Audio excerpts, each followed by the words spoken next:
Well, good morning and welcome again to another Veterans Forum.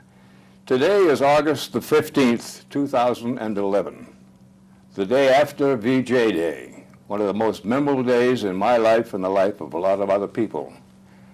This program is coming to you from the studios of the Manchester Public Television Service Studios here on Elm Street in Manchester, New Hampshire. We are putting this program together and airing it in cooperation with the Library of Congress's Veterans History Project, wherein they have asked stations such as this throughout the country, if they can and will, record and document the memories of the various veterans from World War II, Vietnam, Korea, Busan, you name it. If and they will come and tell their stories. Most of the time, the guys and the gals, there have been few gals, have the attitude that it was just a job to do and I did it and that's period, and that nothing heroic. This is not a program to try and identify potential Audie Murphys. It's a program wherein we want the history recorded that was made by the people as they did it, as well as they can remember it. Every one of us has a bit of memory, some are good, some are bad, but we're trying to make sure that each one of us is a piece of that little puzzle. So when it's put together, there'll be a very well-documented history of what we have done as a nation, but more important, as individuals. Today, Andy will be our, shall we say, volunteer. I will ask him to introduce himself in time, and then we'll just ramble, find out what he did, how he reacted, but more important, how it's affected his life so far. With that said, young man, would you identify yourself, full name, and spell your last name for the record, if you will? My name is Andy Hiller, Andrew Neil Hiller, and my last name is spelled H-I-L-L-E-R. What was your branch of service and active duty dates, if you remember? I served in the United States Marine Corps from June 6th, June 20th, 2006 until the present. So you're still in there, huh? Technically, yes. Okay. I enlisted in 2006 and went to Parris Island, and I went off of active duty on November 7th, 2008 after deploying to Iraq. I came back and joined the reserves and served in the reserves on active duty for a year, and last summer I went and got a commission at Officer Candidate School. Oh, and, okay. So I'm in an education leave status right now. Wonderful. Okay. Now, that's what you are right now. But let's, if you will, can you and will you go back to where were you born and when, and what was life growing up in your time? I was born in New York City. I was born and raised in New York City. I grew up in the very liberal neighborhood of Greenwich Village. I went to Little Red Schoolhouse in Greenwich Village, and I went to St. Anne's High School in Brooklyn, New York. My father was a Marine officer, though I never knew him as such. He died when I was 8. World War II? No, he was a Vietnam era, but he never went to Vietnam. He was an engineering officer. Like I said, I never knew him as a Marine. I always knew him as a reinsurance businessman. That's what that's the business he was in. I went to college in Ohio at Denison University, and until 2005, well, really until 2001, the idea of joining the military had never really crossed my mind. I was actually studying abroad on September 11th. I was in India studying Buddhism at the Antioch College Buddhist Studies in India program in Bodh Gaya, India. And I remember my experience learning about September 11th was in a crowded room, not much bigger than a closet. All 30 of the students there were around a television the size of a notebook watching the BBC. It was a surreal experience, as I'm sure it was for everybody, but World Trade Center is only about 1.5 miles away from my house. So I suppose at that time, my worldview began to change, just like it changed for a lot of people. And the idea of joining the military didn't seem so impossible. I came back from India in February of 2002. I finished college in December of 2002. And the woman who would become my wife, Molly Brown, was also on the same program in India. And we started a courtship, and we moved to South Carolina. And while living in South Carolina, I was applying for work in 2005, and I couldn't get a job. And I suppose that was when it really became apparent that I wanted to join the military. I didn't have the experience that I wanted. I thought I was a very capable person, but that I didn't have the, I don't know, I didn't have something that I needed. Okay. Well, what was your major? Cinema, actually. Really? My undergraduate degree was in cinema, so a studio environment is not so unusual to me. So you're used to being under the lights and in the back of the lights, huh? I was much more used to being behind the camera or in the editing room. Okay. So in 2006, she moved to, or at the end of 2005, she moved to Vermont to start law school. And I had a job there working as a chimney repairman, working, mixing mud, carrying bricks. It was one of the best jobs I ever had. And I knew that I was not going to stay in Vermont. It was very pretty, but I couldn't stay in Vermont for the 3 years that she was going to be there. And I started talking to recruiters. I started talking to the Marine Corps officer recruiter. I suppose because my father had been a Marine officer, that's what I wanted to be. And I applied, and I was turned down. And I remember... Any reason why? They didn't tell me, but I suspect, you know, you've heard a little bit of my story. I suspect that there was a little bit of, is he serious factor? And also, you know, I didn't do especially well on my physical fitness test. And Marine Corps. You had enough arms and legs, didn't you? Sure, but maybe too much. One of the main things for they call you stretch. That's right. One of the main things for Marine officer, or for Marines in general, is the physical fitness test involves pull-ups. I got a long way to go. Anyway, I was very bad at it, at pull-ups. I worked on it very hard, but they turned me down. And in fact, I applied a second time to go in the spring of 2006, and I was turned down.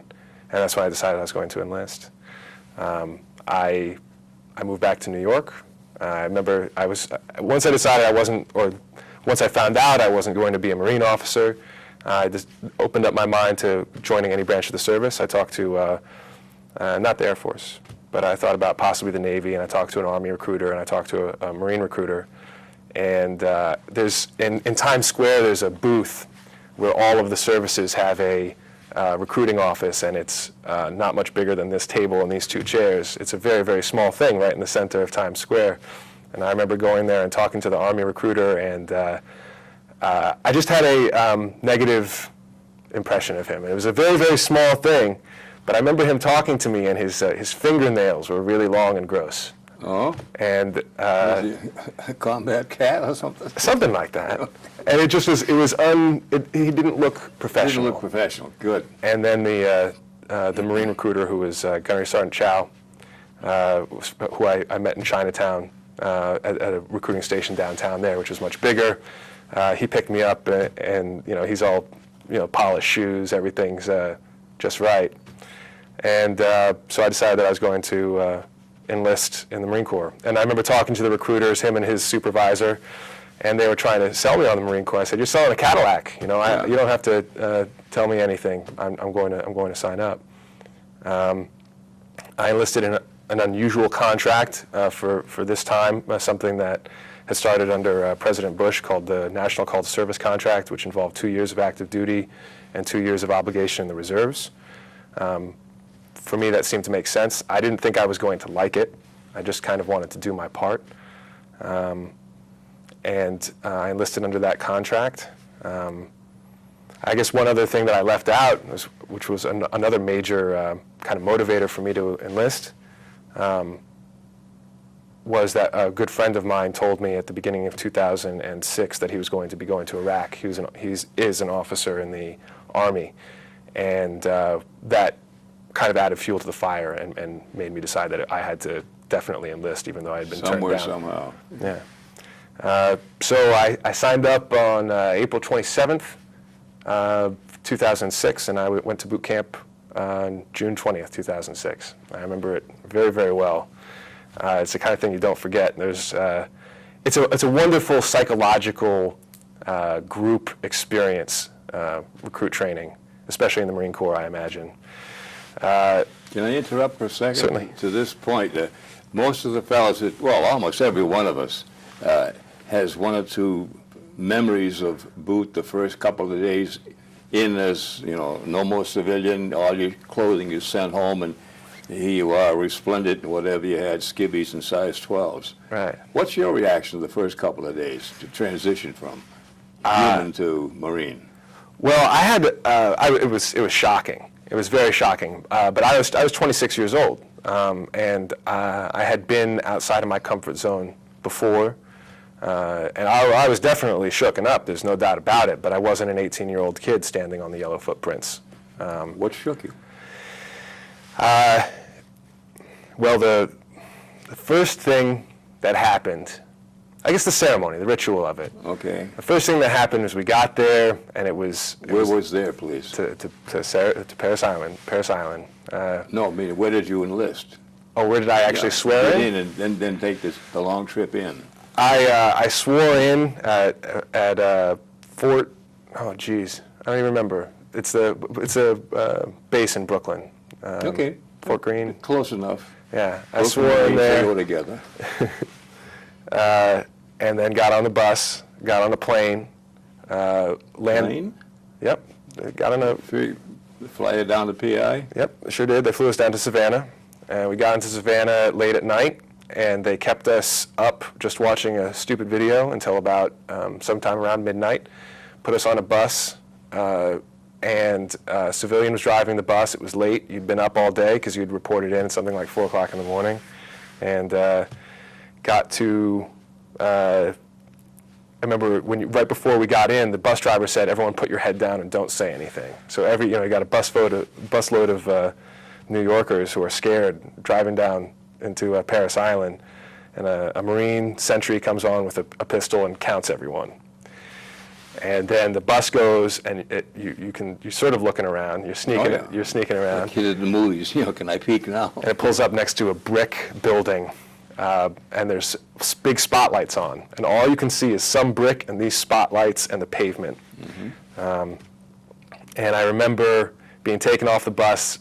The drill instructor coming on and saying, "Get off my bus." I don't remember what else he said, but he said a lot of things. You didn't listen, but the whole group reacted right away. Oh, yeah. Somebody seemed to know what was going on. And he stood us on the yellow footprints, and we started to go in on the whole process. And we stood before these great big doors there with words emblazoned over it that say, "Through these doors pass the world's finest warriors, the United States Marines." And he gave us a speech. I don't remember what he said, but I do remember. Was he polite? He was a bit challenging? He was imposing. He was a very, very large, mean-looking person. And what's very funny about this particular person, his face made an indelible mark. I remember it very well. And 2 years later, when I arrived in Iraq, the same guy welcomed us at the airport. The same staff sergeant, who was not, he wasn't a drill instructor, but he was in charge of putting us of welcoming us to Iraq. Mm-hmm. Same welcoming tone, or? Oh no, it was much different, because Yeah. at the beginning he was, there was no, at boot camp he's very, he's mean. He's not leading us as such. He's just kind of telling us. He was a professional when we got to Iraq, and we were on more equal terms. Even though when we got to Iraq, I was a corporal, I wasn't a recruit. Anyway, he was our forming drill instructor, and he said a lot of very memorable things. Anything you care to repeat? Well, I remember seeing him a day or two later. We still hadn't met our regular drill instructors, and he's walking up and down the hall trying to motivate us. And he's, today is the day you're meeting your drill instructors. Everyone, is excited. But let me tell you something. You're gonna have a hard 12 weeks coming up. But the other end, you're gonna be a Marine. Let me tell you something. You're gonna get a lot of pussy. And that seemed to, I know it's kind of lewd, but that's what he said up and down the hallway, things like that. Mm-hmm. Anyway, He was, it made a mark on me. okay. And other than that, you know, like I was trying to say before, I was older from the beginning. I felt that I was in a position of leadership for the 18-year-old recruits. Mm-hmm. And I think that I, for the first time in my life, really wanted to be successful. And I worked very hard at recruit training, and frankly, through until today, it was the first time I kind of pivoted and decided that I was going to take a lot more responsibility than I'd ever taken before. Did you have any trouble getting to be accepted by the, if you will, the younger guys, the kids? Or was it just a melting pot and everybody came out the same way at the end?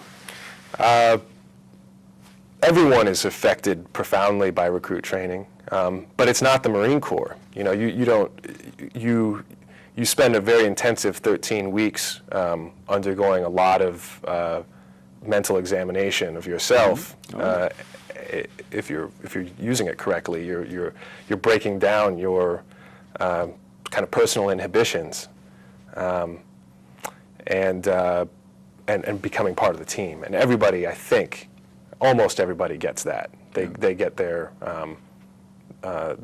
they lose some of their identity and they gain part of a greater identity. I don't think that I had trouble being accepted by my fellow recruits. I think that they mostly appreciated what I had to offer to the group, and I certainly, I mean, I had a very positive experience. It was I wouldn't want to do it again. It was not fun, but it was a very great experience. And then it's not like the Marine Corps in that you get out to the fleet and in some sense it's kind of a regular job. It just has a lot of other. It has a lot longer hours, physical fitness, the regimen, the structure of a rank structure, and I remember one of my biggest fears was not being able to answer to authority. That was something that I was always brought up to question authority, and I think I still do. And I thought that it would not work in the Marine Corps at all. And there, on the one hand, there's no room for questioning authority in the Marine Corps. On the other hand, they don't want mindless automatons. They want people who show initiative. They want people who are willing to take responsibility. And so I did that. I did that a lot. And I got in trouble for it a lot. A lot of times people would say, I had exceeded my, I've been told it many times, quote, good initiative, bad judgment. And so the Marine Corps will reward your... But then they have a few negative points to take away, so... Certainly. Oh, yeah. Now, when you're going through the grind, obstacle course, whatever they call it these days, did you have any trouble with the pull-ups? Or was that something you worked on at night? I did work on it at night. I worked on it constantly. The physical training at recruit training is not. I mean, I hate to say it. It's not that hard. It's not. What makes it so tough is that you're tired. You have been denied sleep. You've been working every day, so it wears down on you. Any individual event is not terribly difficult on its own. There was nothing at boot camp physically that I recall, looking back on it, that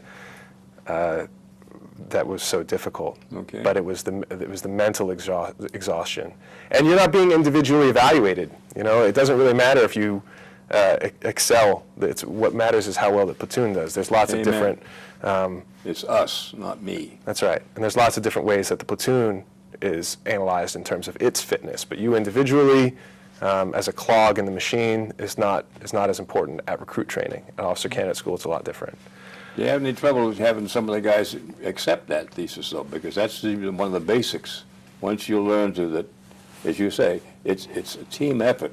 not me, the hero. I played football in high school, therefore look out for me, I'm dangerous, or I'm good. Yeah, absolutely. It doesn't pay. People do, and everyone, I think, to a certain extent, rebels against that. Oh, yeah. And the drill instructors are very well prepared to counter your... They have two or three very good counters, like certainly. 10. Yeah. Or okay, great. You don't want to do pull-ups. Outstanding. Everyone else, you punish the group, or they have lots of different ways to make you want to comply. I graduated from boot camp in September. I was very, very proud. I was very, very happy. Amen. And I remember coming back. You have 10 days of boot leave. I remember coming back in uniform, in my Charlies, the short sleeve dress uniform, and taking my mom to the Statue of Liberty. And I remember seeing the woman who would become my wife, and she was, I think very surprised at certain changes that had taken place. And your mind is so screwed up, you don't know you don't remember exactly what it's like to be just a normal, relaxed person. In addition, to being a gung-ho Marine all the time, you also have to sit down and not scarf your food, not scream. No elbows on the table. That's right. How was the chow? I don't remember. It was good. It was. You don't look like you had too much of it. I still carry a little bit here, but it takes a long time with that RME to get through the body. Yeah, I would have eaten anything. There were lots of things that I beforehand I thought were gross. It didn't matter. I've got calories. Like I remember, I don't like boiled eggs, but I would eat. That was what was in our boxed lunches with boiled eggs. I would eat them both happily, off the ground. Did you take your shells off first? Sometimes. Sometimes. If you had time. Now, when you got through boots, where did you then go? Did you have any particular schooling or developing a particular skill or rating, MOS, for example? That's right. Well, part of the conditions of my contract were that I did not get to pick my MOS. It was random. Or they had some policy to pick it, but it wasn't. And they needed 5 of these guys. And then you would be one of those guys. You volunteered. Yeah, voluntold. Yeah. I was assigned the MOS 2311 ammunition technician, which is essentially a supply job. It's a supply job dealing with ammunition and explosives. And after boot leave, I did Marine combat training, which is a roughly 1-month course that all non-infantry Marines go through. And if you were on the East Coast, you go to North Carolina to do MCT. After MCT, I reported to Redstone Arsenal, Alabama for my training as an ammunition technician. And at Redstone Arsenal, I was the class leader. There's about 12 of us in our little group, and I was the one who was in charge of the group. Mm-hmm. And probably because I was oldest, and because I had a college degree, and because I wanted to. It was my first time being, other than at recruit training and some leadership billet, it was my first time actually being in charge of Marines.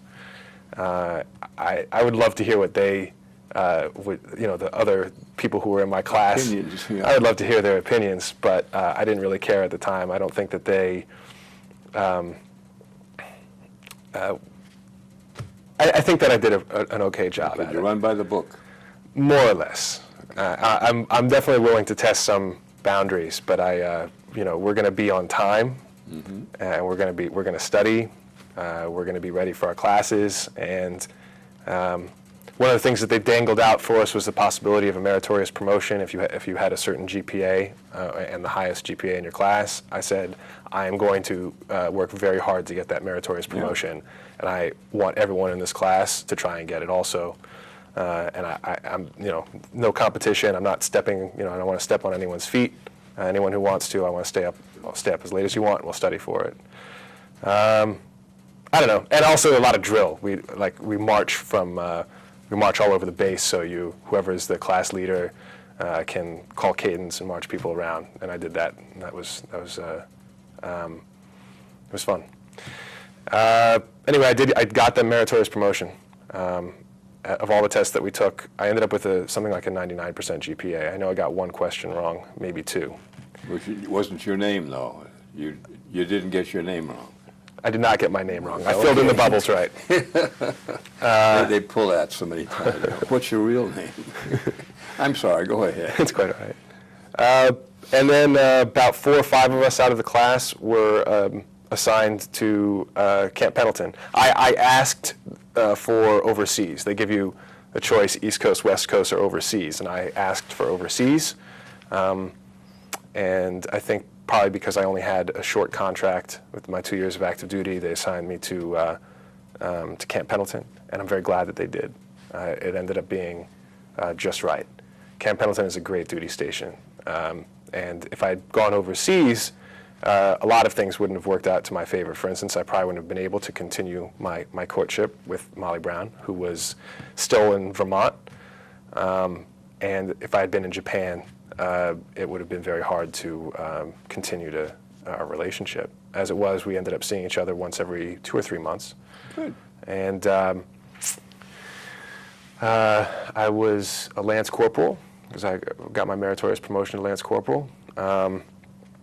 And I remember the second week that I was down in the ammunition supply point, which is our kind of main place for working, which is nothing more than an ammo depot with a bunch of magazines in it, a bunch of large, steel and concrete encased underground caverns full of ammunition and explosives. My immediate supervisor, who was a corporal, was on the rifle range for 2 weeks, and the person above and below him were both on leave. So my second weekend, I was in charge of a magazine. I was in charge of a section, and I was signing stuff that I was not supposed to be signing because I wasn't actually in charge, but no one else was there. And no one else of the people who had been there before wanted to take the responsibility for it. So I was... You get gig for that? Good initiative, poor judgment? I did get it. Good initiative, bad judgment ding for it. But on the other hand, we did very well in our section in that particular time. And I remember a person who would in the future become my friend, Staff Sergeant Matthews, coming and inspecting my station and being, or at least to me it was high praise, saying that I had done a good job. So, What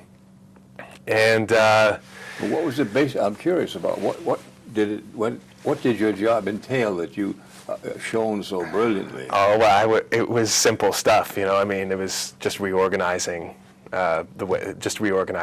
where ammo was stored, or just actually counting the ammunition correctly. It's a very simple job. A chimpanzee with a calculator could do it.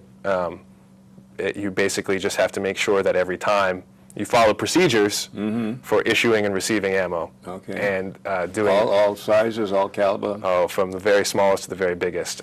So pistols to howitzers.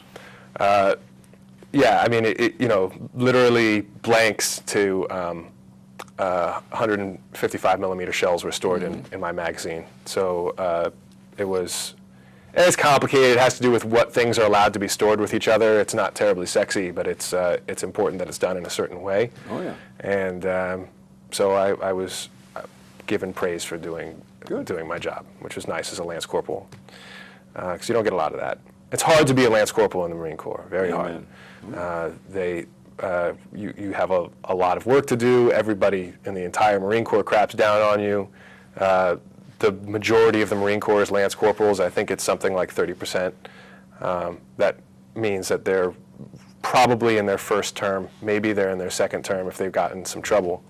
But they do everything. And they just don't. A Lance Corporal might walk into a room with a brilliant idea and tell the staff sergeant or a captain or whatever this great idea, and no one's going to listen to him. The next day, the same individual walks in with one more stripe and he's a corporal. People will actually pay attention to his idea. Yeah. Anyway.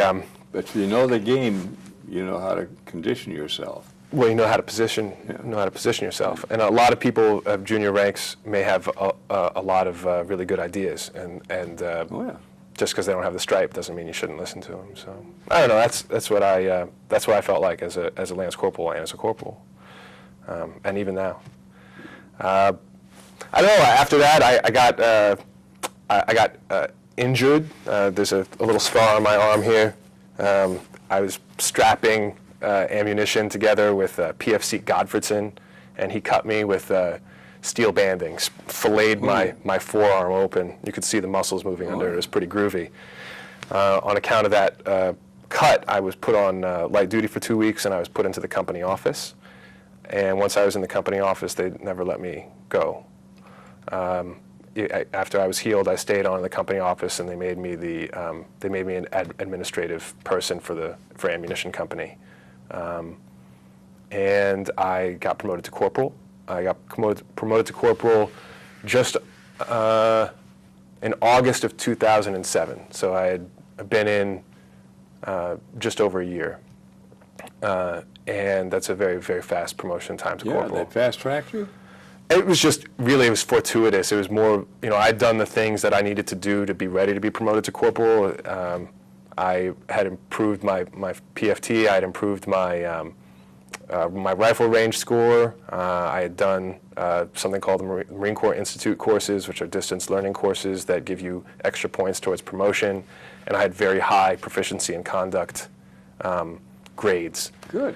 So that all gave me a very high cutting score, which enabled me to be promoted to corporal in just over 13 months. I went to corporal's course, and although I had done a lot of stuff, my contract was only 2 years. And that put me towards actually starting to think about getting out of the Marine Corps, and I didn't want to. I was having a lot of disagreements with Molly about that. I very much wanted to stay. And being a corporal, I was a lot happier than I had been as a Lance Corporal. And I started talking to everyone in my chain of command about getting an extension on active duty so that I could deploy. And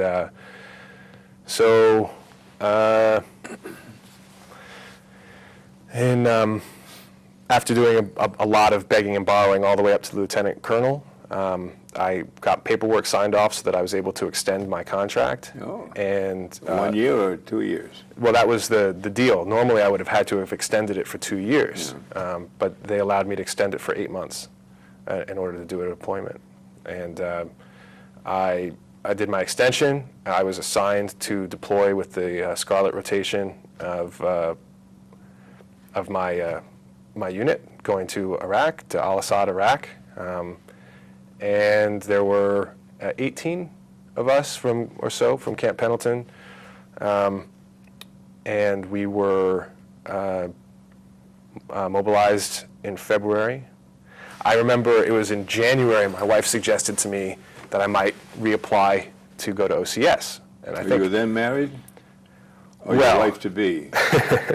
Or shouldn't I ask? Well, it's kind of, to be completely honest, we were married. And my aunt, who you know, does not know this, and in fact, most of our family doesn't know this.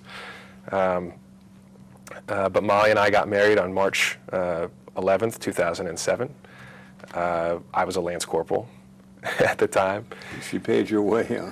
Well, no, actually, the arrangement was so that I could pay her way. Oh. She was at law school, but she had no income, and BH allowed me to pay her rent in Vermont and cover her medical, which had actually eaten us out of a few $1,000s. We decided originally that we were going to wait till I got out of the Marine Corps to get married, but and that was going to be, that was going to be 4 years. We knew we wanted to get married, but we were going to wait. And it started to not make any sense to wait anymore. No. We were already 27, I was 27, she was going to be 27. So we got married. We got married on a beach in Camp Pendleton by a Navy chaplain. Anything special about the ceremony that you'd like to share with the people? Because the gals would probably eat that up. It was being nosy, No, I'm happy to talk about it. Don't spill your guts.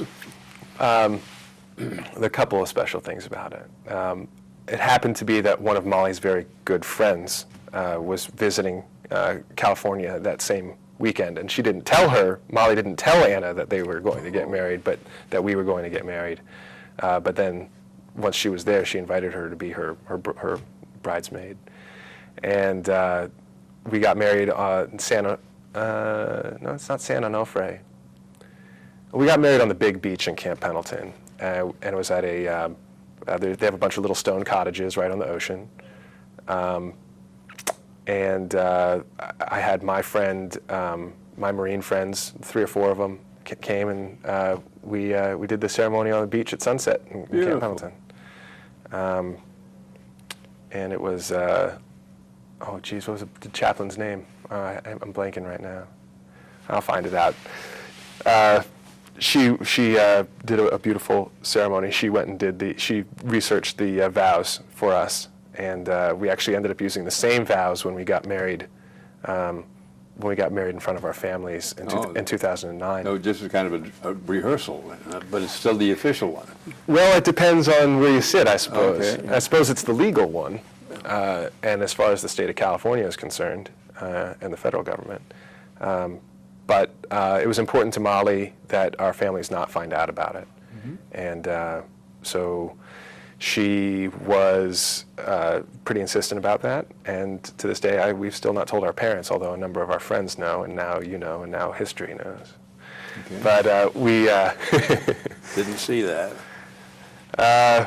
And it helped a lot. They pay you. It takes a lot of strain right out of it. It helped for the remarriage. When we got married officially, it made things a lot easier. We watched the language. But the money helped. The money helped a lot, and it helped me support her through the rest of law school. And it bumped up my pay considerably when I was deployed. So anyway, my wife in January or so, or no, it was December of 2007, suggested that I might apply to be an officer again. And it was at her suggestion that I do that as a lawyer. I had never considered being a lawyer before. And I was like, well, if I get a chance to be a Marine officer, I'm jumping on it. And I looked up on the computer. It was the last day to register for an exam, the LSATs, the last day to late register for the LSATs. I late registered for them. I took the LSAT exam about a month later, having studied for it with a commercial book. And then 2 weeks after that, we deployed, we mobilized. It was a very big transition time. Yeah. And Iraq was, for me, a very positive experience. Everyone sees a different slice of the war. Everyone sees a different slice of history. And I think that this project is about seeing those different slices. I was on a large logistic base in the middle of the desert. Well, when did you embark? Not sure. How did you get there? By mats or a boat? We left by bus from Camp Pendleton and went to Edwards Air Force Base I believe it's Edwards Air Force Base in California. And we waited on the tarmac in the holding pattern to mobilize, which seemed like days, but it wasn't. It was just many, many hours. And there were a lot of civilians there who were giving out peanut butter and jelly sandwiches and talking nice, and it was really, really wonderful. We got on a civilian-style plane and flew to, I think we transferred somewhere in Minnesota to another, or refueled that plane in Minnesota and flew from there to Germany. And in one point, Bing to Bing? That's as I recall. Oh. Yeah. It's a long time. It is. And I can't say exactly, but I believe that we landed in Kuwait just after, I think it must have been March 1st, because I remember people saying if we landed before midnight, we would get all of February's combat pay. Yeah. And if we landed after midnight, we would get we would only get it for March, and I seem to recall that they managed to make us land at midnight, so we didn't get combat pay for February. So as I recall, it would have to have been March 1st, 2008. And we landed, and it actually bears a lot of comparison to the beginning of recruit training, because you're very, very disoriented, and it was a black tarmac with big lights all over it, and it being an unfamiliar location, you had no idea where you were. And all there was a series of concrete barriers and generators and lights, and didn't know which way was up. I believe it's called Camp Virginia in Kuwait. We were there for, I'm going to say 2 days, but we didn't know what time of day it was, or, it was pretty hot, but it wasn't. What kind of barracks did they have for you? It was a tent. It was a nice tent. It was a dome-shaped tent with a lot of sand in it, and sandbags. They were all around, but the area was, very, very secure. So it wasn't. You didn't feel at that time that there was any threat to you. That is when they issued us our ammunition. They issued everyone in my company anyway. I think 90 rounds of ammunition, which we carried around on us for the rest of the 7 months if you didn't fire any rounds. And then we got on, after being there for a few days and getting kind of indoctrination while you were there as to what to look for, what to be careful about? I'm sure that they had some classes, but I think it was mostly about camp rules and probably reminding you to hydrate. I don't remember too much.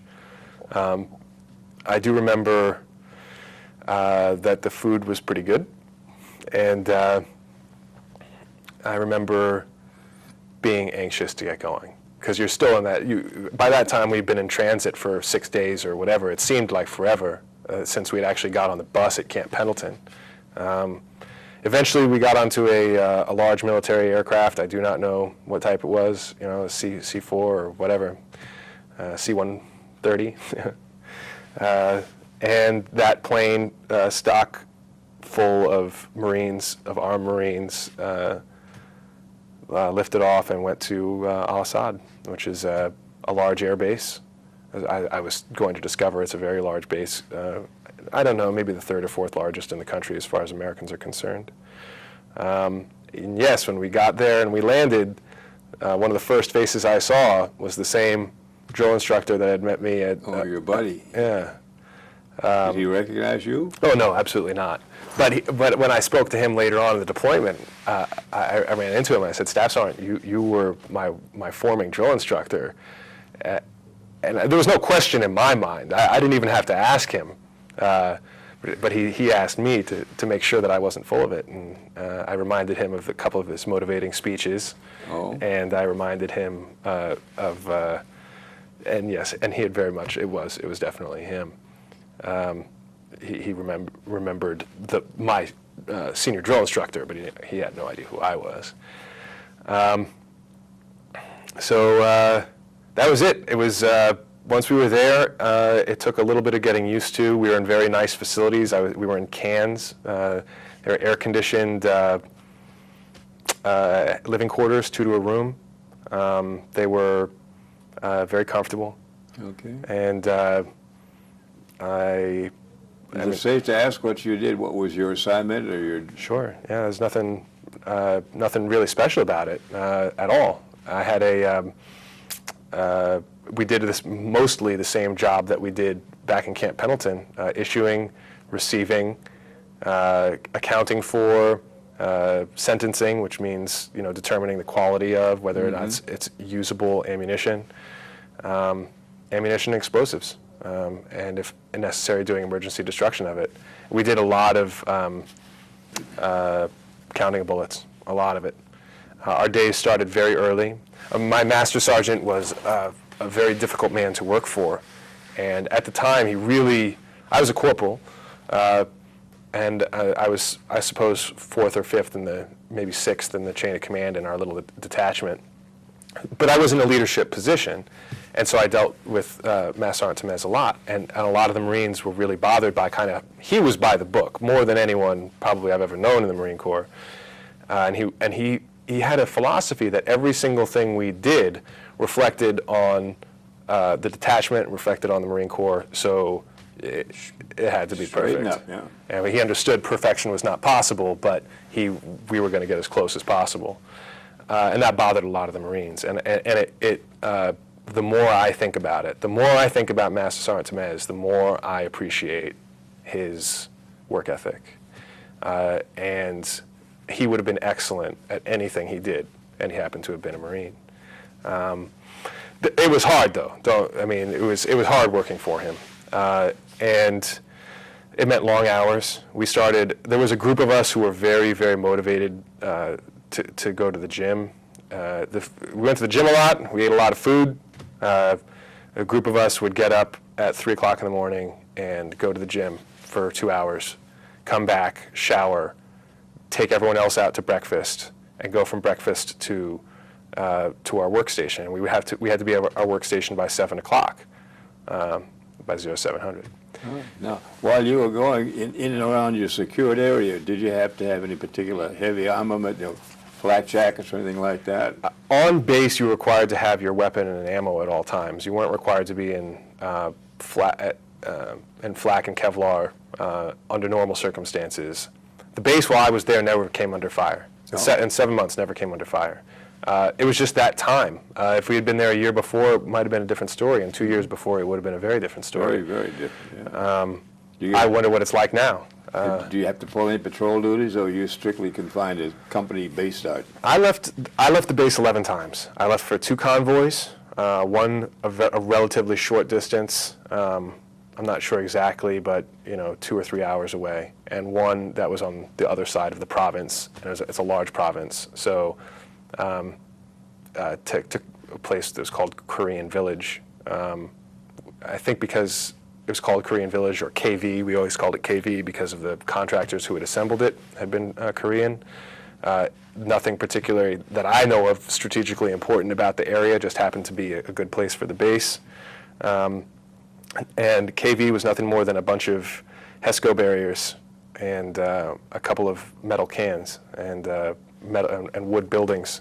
Everything was temporary. Everything, even on Al-Assad, from our living quarters to all of our base facilities, everything was either co-opted from the Iraqi base that had been there, or was a temporary building of ours that was meant to be mobile. Plant the building there, and I suppose a number of years later take it away. Yeah, a lot of third country nationals, and a lot of them were Nepali and Indian. And because I had spent 6 months in India, I spoke passable Hindi, and they were very amused by that. And so I had a lot of connections with the third country nationals who worked on the base. They're also, all of the internal security on Al-Assad is handled by Ugandans.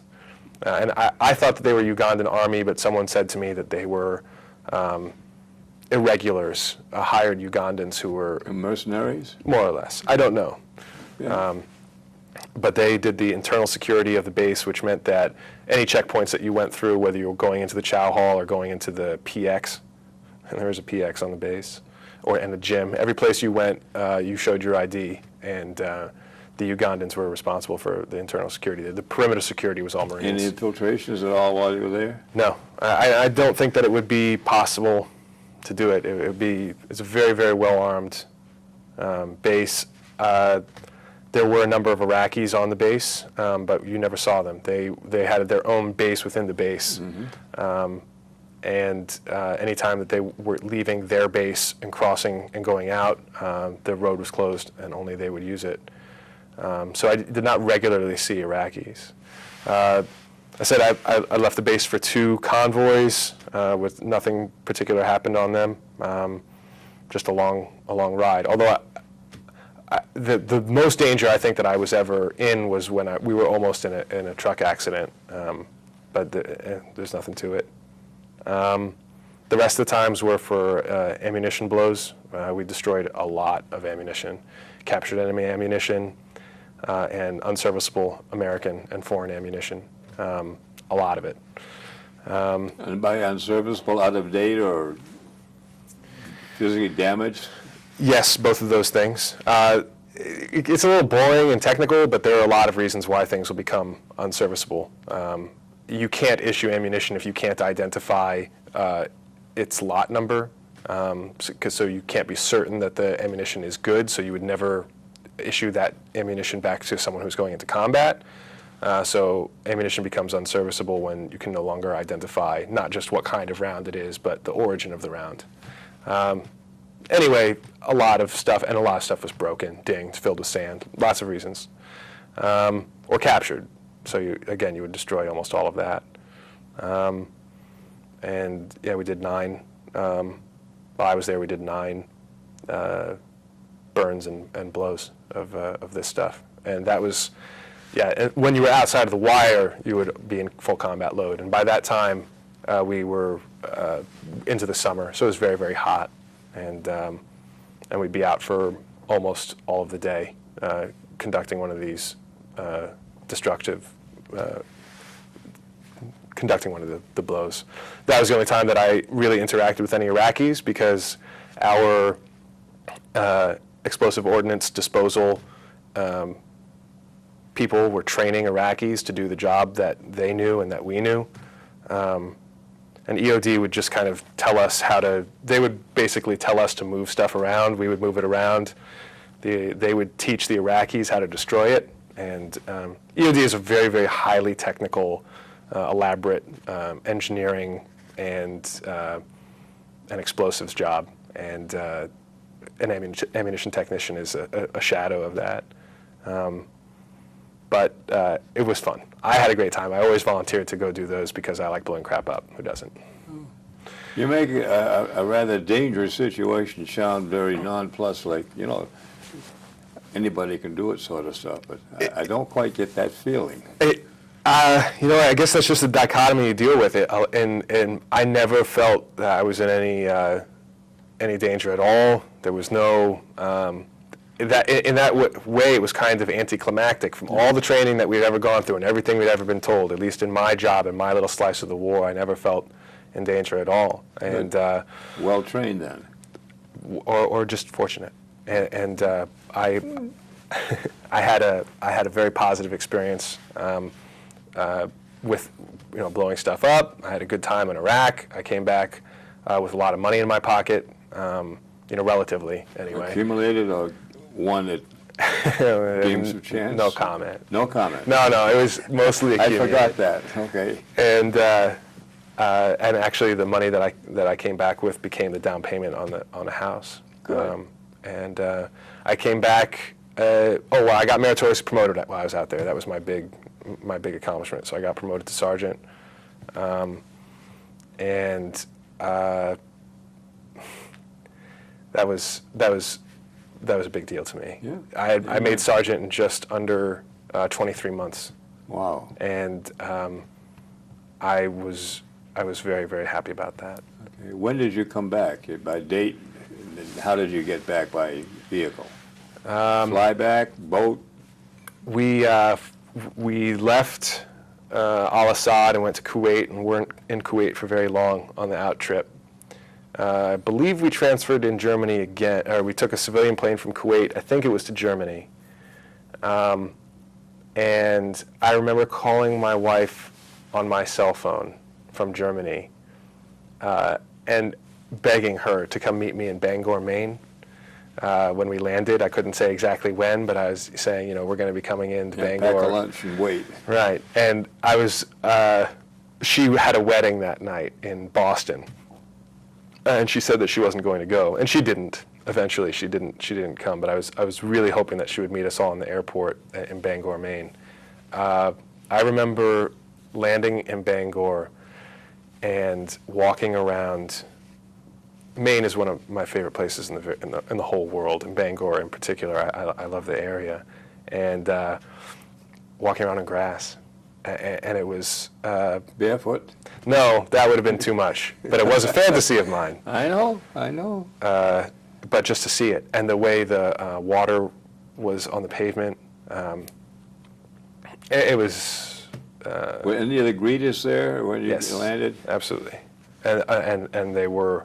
It was tremendously morally uplifting to be home like that. I only had wished that my wife would have been there also, but it didn't. It didn't work out. So, a very good friend of mine, someone who became a very good friend of mine, his wife had given birth just 2 days before he had deployed, and so I know he wanted to get home even more than I did. And a couple of Marines who were there, they had a kid who was born while he was over in Iraq. How long was your tour? A year? No, 7 months. 7 months. I can't say exactly, but something like 7 months, and that was on the whole a very positive experience. The Marines from that detachment, the ammunition. Let's see if I can do this right. It's 1st Marine Expeditionary Force, 1st Marine Expeditionary Force, 1st Marine Logistics Group, Combat Logistics Battalion 6, Headquarters and Service Company, Ammunition Detachment. 20 or so of us were a great group, and I'm still in contact with about 5 or 6 of them, including. Are they local so that you can get together and split a beer and coffee? No, they're all over the place. A couple of them are still in. Most of them are out. Most of the Lance Corporals and below are out now. But I'm still in touch with people who I was best friends with there. When you got home, when you got back in the States, where were you then? What was home then? Well, I didn't know. Part of me was still hoping that I was going to be able to stay in. While I was there, while I was in Iraq, I had made all of my application to apply for law school, but I hoped that my wife would change her mind and let me stay on. Especially as a sergeant, I really wanted to be part of ammunition company out there. I felt that I could do a lot of stuff to help, but it ended up not working. I guess it was September that we got back. What year? It was 2008. 7? 2008. 8? And we got back to Camp Pendleton, flew from Bangor to Edwards, took the bus, landed at got back to Camp Pendleton. A very good friend of mine had a sign that I also still have that says, "Welcome back, Ammunition Company. Sergeant Hiller,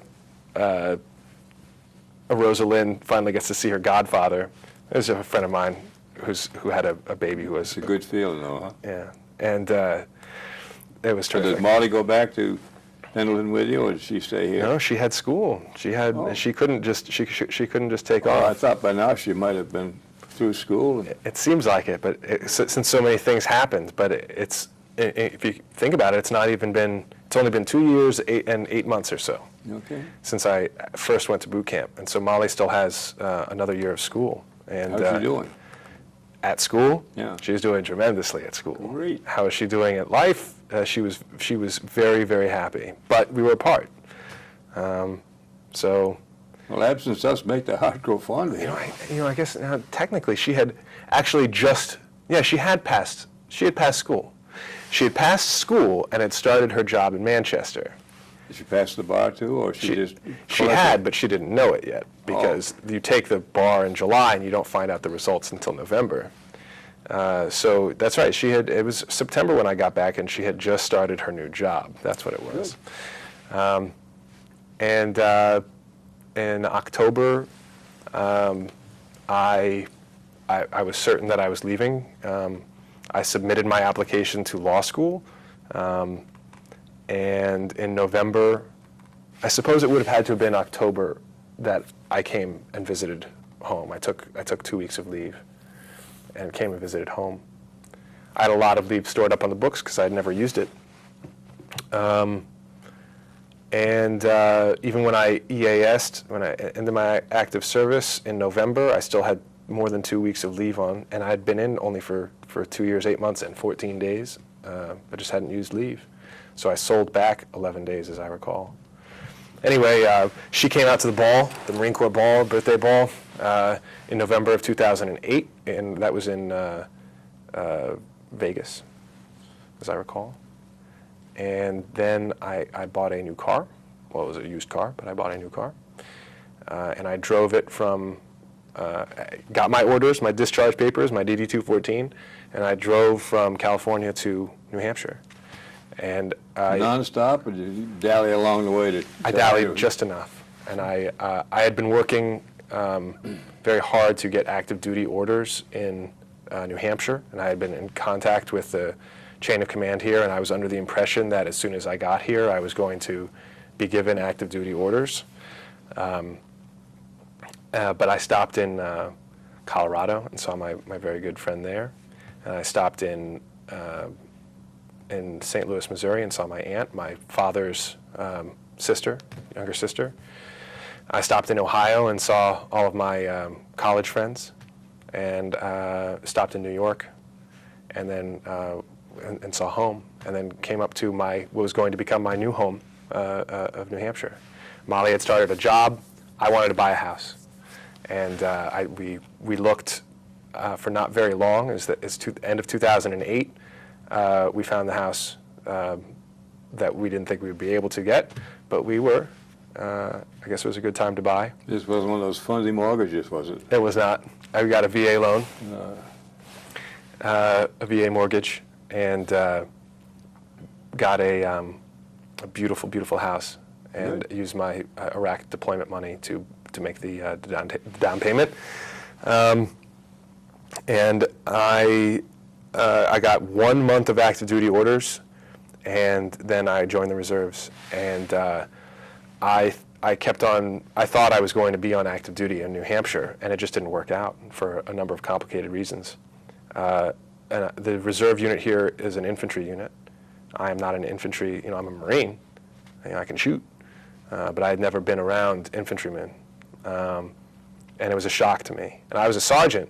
I was a pogue sergeant, pogued any persons other than grunts.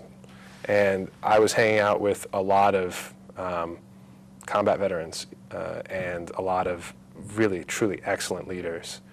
And in the reserves, people are, you'll meet a Lance Corporal who's in law school, or you'll meet, our captains, our commanding officer is a firefighter.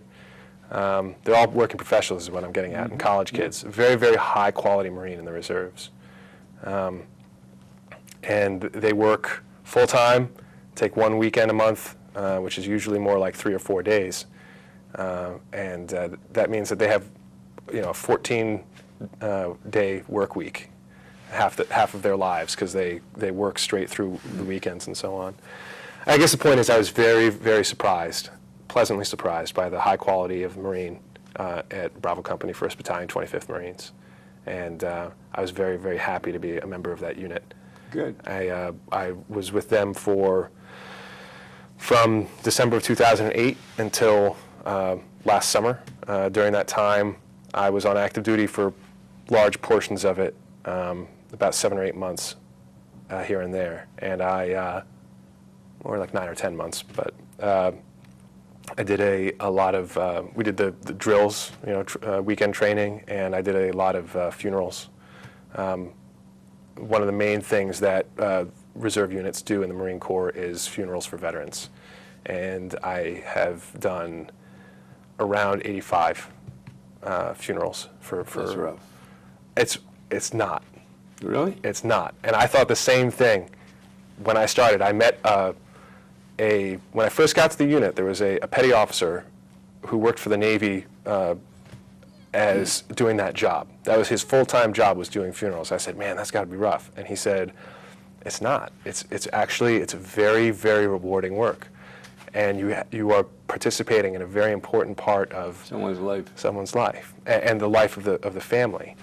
It was Petty Officer Dixon. And I had never thought about it like that, and I didn't think that's what I was going to be doing. It ended up being the cornerstone of my the next year and a half. The main thing that I was doing funerals. It's a very, very intimate and important ceremony. Now, you constantly on call if you're on standby? Absolutely, all the time. It paid me a lot of money. I mean, they pay a small, they pay you a day's work to go do it. And one of the ways that I kind of tried to ingratiate myself to the company was to say, I will come anytime. You know, my uniform is ready. I'll go wherever you need me in the state. And that's kind of like a Marine mentality, is, you know, readiness. Yeah. And I will almost never say no. So yes, sometimes on a Thursday, you know, we have a funeral tomorrow, and we have one on Saturday, and we have one on Sunday.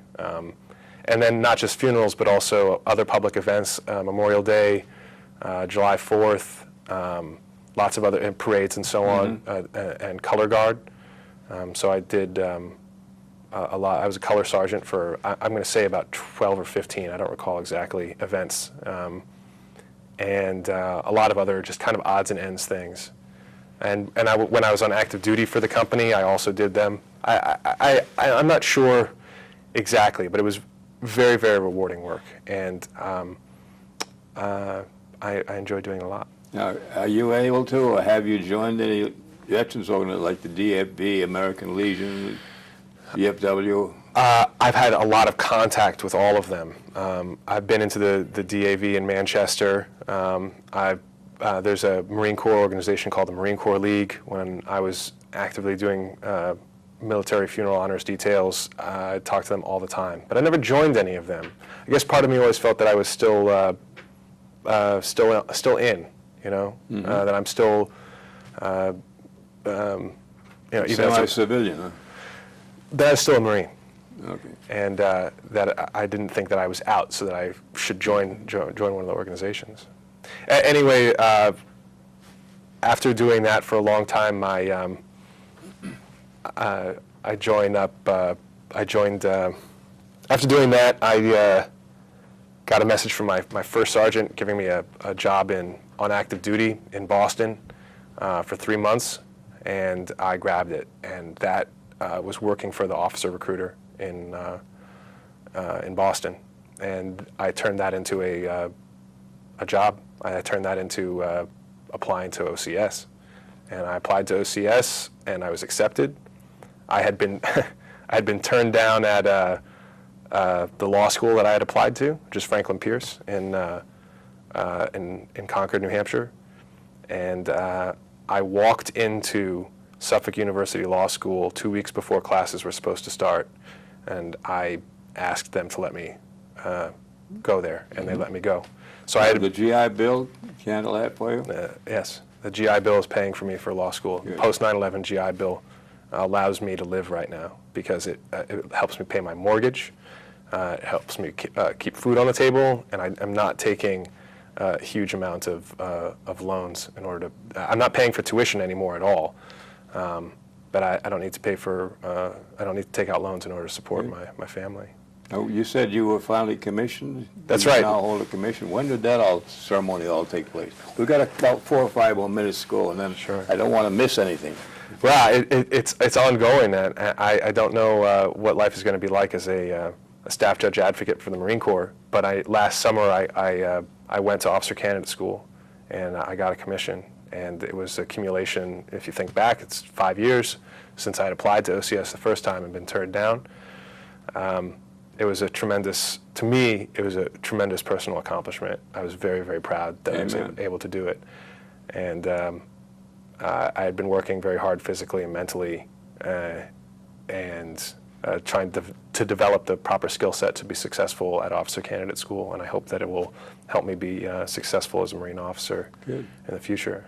My philosophy since I went in was, first off, I didn't think I was going to like it at all.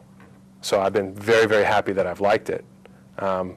If it is fun, I'm going to keep doing it, and if it's not, I'm going to get out. Will you go for JAG? That is what I'm going to be doing. Just that the Marine Corps calls it. There's no JAG. It's staff. You are a staff judge advocate. It's just a nomenclature thing. They just don't call it JAG.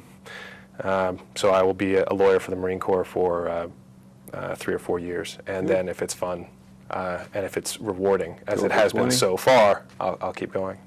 Good. We've gone through almost an hour. Do you realize that? No, but it's easy to talk about yourself. I know. Hey, if you didn't, who would? Nobody blows their own horn too loud, too long. All I can say, Andy, is it's been fun and interesting, and I hope that when you see yourself back here, you'll enjoy it as much as we will. All right? Yes, thank you very much. The man says, Mr. Stephens. thank you for your service, and keep it up. Thank you for yours, too. Amen. That's a wrap, folks. Again, another young fellow who has some ideas that completely changed what he thought he was going to be doing. And to all you out there, you young fellows and gals, if you're on the cusp and you don't know just what you'd like to be doing next is the thing, I strongly recommend that you talk to some real recruiters. Any branch, every branch. The knowledge that they can impart to you, the way you can receive it, and hopefully it'll help change your mind and make your life all worthwhile. Again, I ask those of you who may be watching right now, if you have a story to tell, Andy and some of the others, and more coming, I hope, get a hold of me. I'll show you at the end of the program how to and when. We're here to help you, and we need you, and we'll do all we can to make your life enjoyable. Bob Stevens saying thank you. Stay healthy.